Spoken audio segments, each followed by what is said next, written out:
నూనె గింజల పంటల్లో ప్రొద్దుతిరుగుడు ప్రధానమైన పంట. ముఖ్యంగా అనంతపురం, కర్నూలు, ప్రకాశం, కడప, నిజామాబాద్, ఆదిలాబాద్, కరీంనగర్, మహబూబ్ నగర్, నల్గొండ జిల్లాల్లో అధిక విస్తీర్ణంలో సాగవుతోంది. మిగిలిన నూనె గింజల పంటలతో పోలిస్తే ఈ పంటలో నూనె శాతం అధికంగా ఉండడం వల్ల రైతులు దీని సాగుకు మొగ్గు చూపుతున్నారు. ప్రస్తుతం ఏ పంట వేయని ప్రాంతాల్లో ఇప్పుడు ప్రొద్దుతిరుగుడును సాగు చేసుకునే అవకాశం ఉంది. మరి ఈ పంటలో అధిక దిగుబడులు సాధించాలంటే ఎలాంటి యాజమాన్య చర్యలు పాటించాలో తెలుసుకుందాం.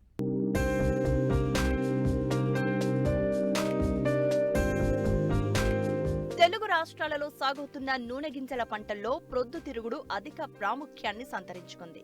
ఇందులో అత్యధికంగా నూనె శాతం 35 నుంచి 40% వరకు ఉంటుంది. దీని నుంచి వచ్చిన నూనెను వంట కోసమే కాక అనేక సుగంధ పరిశ్రమల్లో విరివిగా ఉపయోగిస్తున్నారు. ప్రొద్దుతిరుగుడు సాగుకు మురుగునీటి సౌకర్యం ఉన్న ఎర్ర చెల్క, రేగడి, ఒండ్రు నేలలు అనుకూలం. ఆమ్ల, చౌడు భూములు ఈ పంట సాగుకు పనికిరావు.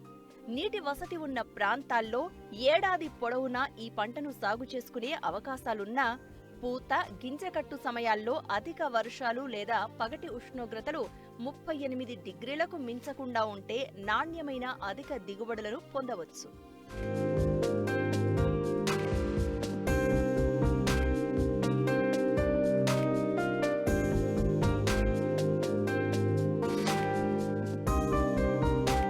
ప్రొద్దుతిరుగుడును తేలికపాటి నేలల్లో జూలై చివరి వరకు, బరువైన నేలల్లో ఆగస్టు 2వ పక్షం వరకు విత్తుకునే అవకాశం ఉంది.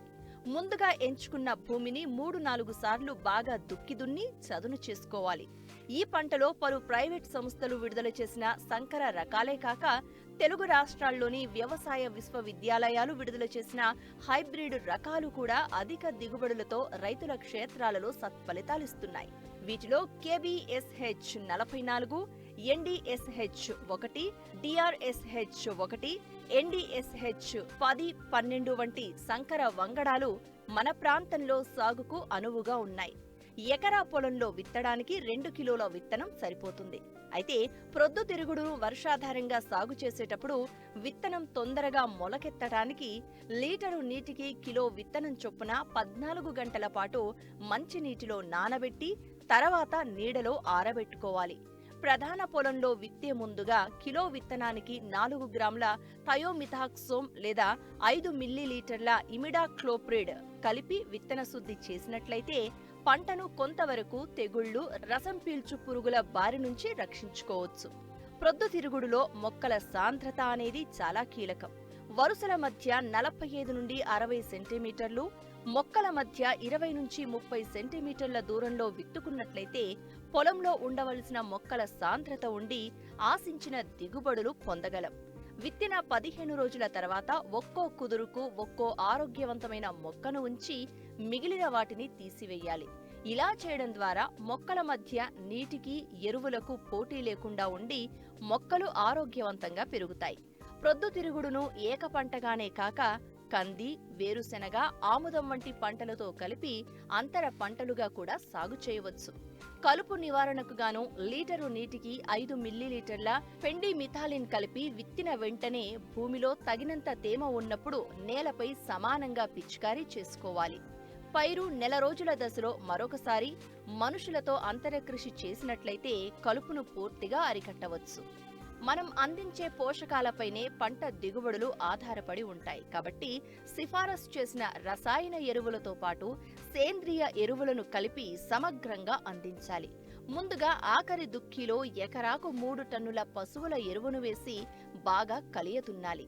విత్తే సమయంలో 26 కిలోల యూరియాతో పాటు 150 కిలోల సింగిల్ సూపర్ ఫాస్ఫేట్, 20 కిలోల మ్యూరేట్ ఆఫ్ పొటాషియం వేసుకోవాలి.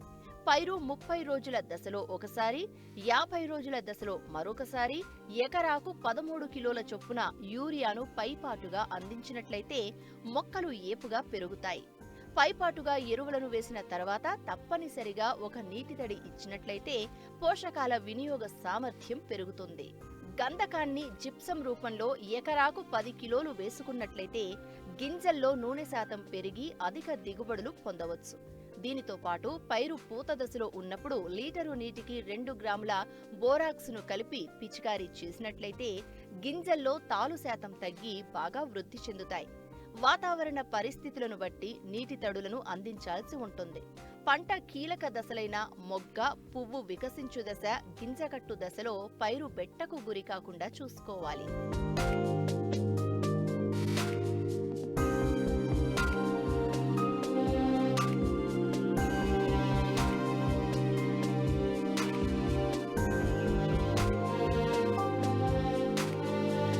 ప్రొద్దుతిరుగుడులో పరాగ సంపర్కం తేనెటీగల ద్వారా జరుగుతుంది.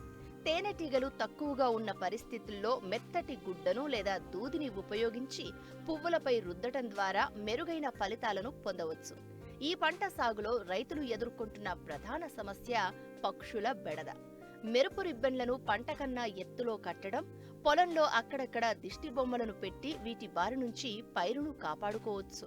వీటితో పాటు సమయానుకూలంగా అన్ని సస్యరక్షణ పద్ధతులను ఆచరిస్తూ సకాలంలో కోతలు చేసినట్లయితే నాణ్యమైన దిగుబడులు పొందవచ్చు.